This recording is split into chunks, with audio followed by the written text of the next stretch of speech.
What's up, guys? Welcome back to the YouTube channel. I just got over here to the shop. We're at B&K Performance. We're at Brian's, and this thing's still up on the lift, so we got to get it moving today so we can get it off his lift so that he can use that lift to do his normal day-to-day work. I hate blocking up lifts for a long period of time, but luckily he was able to let me use it for a few days. Let me show you what we got going on. If you want to support the channel, I appreciate it. Go to turbojohnracing.com, grab yourself some merchandise, comment, like, and subscribe. Thanks, guys. All right, guys, well, here we go. This thing's still up on the lift. So one of the first things we're going to do here is, if you will look, this is the bolt that come with the 4-link bracket, with the bracket stuff.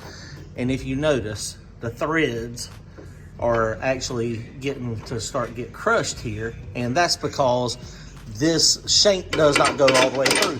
Now, they make NASA style NAS bolts, where they're long shanks, but you can also go to the hardware store.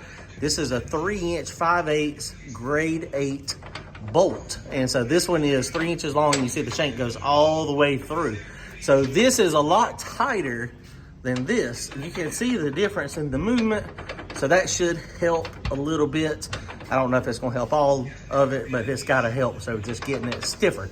So you do have to put a a couple lock washers here, or a couple washers to stock it out, because it won't tighten down right there. So you got to make sure it comes out far enough. So we're going to do that. I don't know why they just don't, instead of getting a 2 3/4 inch bolt, just go ahead and do that and be done with it. And you can lop off the end of this if you wanted to make it shorter, but that's probably not going to get in the way of us, so I'll probably leave them longer. So these bolts, they were very expensive too. So the bolts and the washers ended up with $75 in 8 bolts and washers. Now it's cheaper than the NAS bolts, but still significantly more expensive than I was expecting to pay for bolts. All right, next up we got our Summit box here. And so we got our rod ends. These are QA1 rod ends. These things were a lot more expensive than what I had thought too. This is the size. Basically, it's got a 5/8 hole here, a 3/4 thread. You got a left and a right thread. These are chromoly. These are QA1s.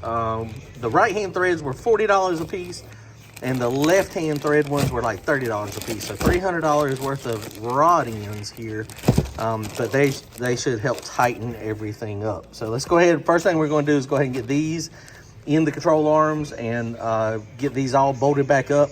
Should be pretty easy. All right, guys. Well, the control arms are back on. We got the new Heim Joints in.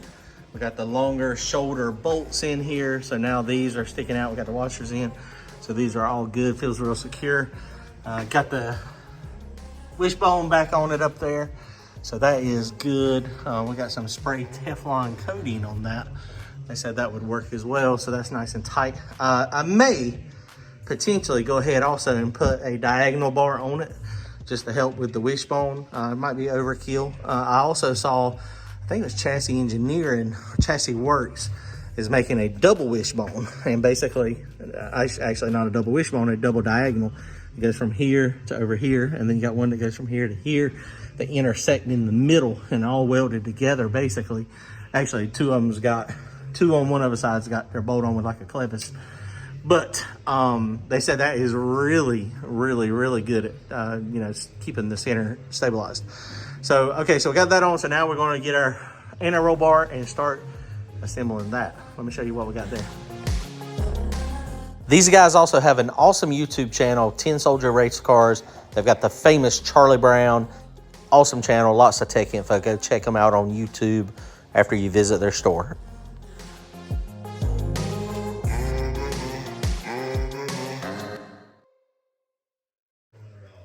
All right, guys, I just got the 10 Soldier Racecars anti-roll bar unboxed.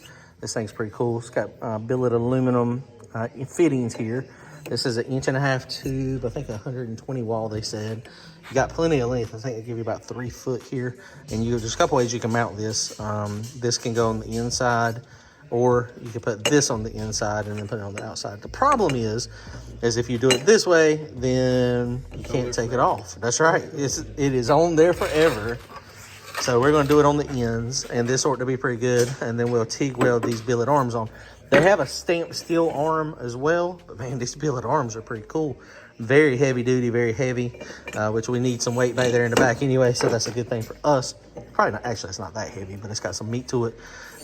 This has got a bevel on this bushing. Now this is a Delrin bushing, so I didn't ask, but I assume these are replaceable if they wear out.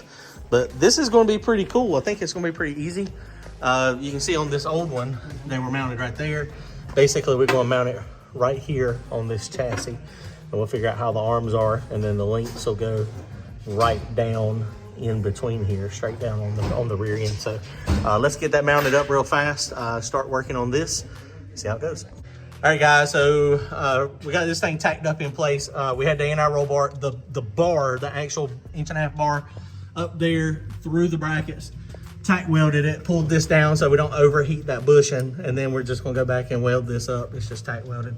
I'm not gonna TIG weld it, I'm gonna just MIG it up in there. It'll be fine. All right, guys, we got our Dollar General special welds up here. They are now covered with coats of paint, so it don't look as bad as it did. So now we got this thing, it is where it's gonna be. And so we're gonna get this in the right spot, get them down, angled right, push them up against that bushing. And then we are going to tack weld these. And I am gonna TIG weld the arms to the bar there, but let's tack them real fast. All right, guys, so JW is taking this off. We got the arms tack welded into place, just MIG tack, and so they're in the right spot. The bevel, the bushing is in the middle here, and it's beveled, so we're gonna have to put little teeny welds with the TIG, so no problem. We also realized that this has to go that way so that it clears the arm here, otherwise it gets kind of caught up on this stuff. So it's just part of the learning curve. All right, here we go, getting closer. And what we'll do is we'll come out here and chop off somewhere in this area, just a little bit past it.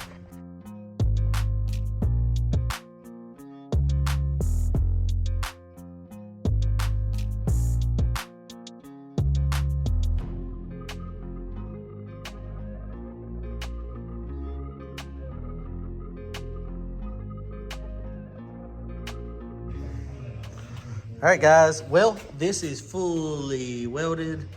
Those TIG welds are not the best in the world, but they're also not the best. I can TIG weld a little bit. Some of them look a little bit better than others, but you know, it is what it is. I think it's going to be fine. So the only thing we got to do now on this is we've got to chop this off this same amount over here.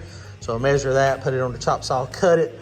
And then once this thing fully cools off, it's getting cooler, we'll slide it over. It's really hot still on the ends, so I can't really grab the ends. And you saw I was going back and forth when I was welding it. So I think we're gonna be okay here. So let that cool off and then we'll be good. I don't know if these anti-roll bar links are gonna work or not, but luckily the ones that they sent us, they're 9 inches, so we'll have a little bit longer. I think it said 9 inches. So yeah, about 9 inches, and then when you put the actual Heim joints in it, you can get a longer arm. But we're also, once that goes on, I think we're gonna be able to get it back in the same spot. This is the spot that we had it mounted previously. What I was talking about before about the supports. So imagine, so all of the weight is off of this back piece here, and it's got these little supports coming up here, but what I'm gonna do is I'm gonna come from this bottom piece. This is a visual of what I'm gonna do. I'm gonna come to the bottom of the, not the bottom, but this thing, this crossover, and it's gonna go up to the top. And so that's gonna, right here, that's gonna give us a lot more support for the back of the car. It's really gonna support the shock mounts, it's really gonna support the anti-roll bar, and probably once I do that, I might even like go up to here from it too to triangulate it, just to give it more support. So we got some bars, so we got a little bit more to do. So tonight, that looks like we're gonna be it. We made some good progress. The car is movable, but Brian's going, he doesn't need this lift for another couple nights. So he's gonna let me hang out on this lift for another couple nights, and we'll get back over here in a couple days and finish it. I did change the bar angles a little bit too. These are still in the same spot, but I did move this one up one hole just to take a little bit of anti-squat out of the car. It takes away the leverage when you get a little bit further up, closer to the center section of the rear end. So, all right, guys, we're getting closer. So once again, if you guys would like to support the channel, go to turbojohnracing.com, grab yourself some merchandise, comment, like, and subscribe. Thanks, guys. Later.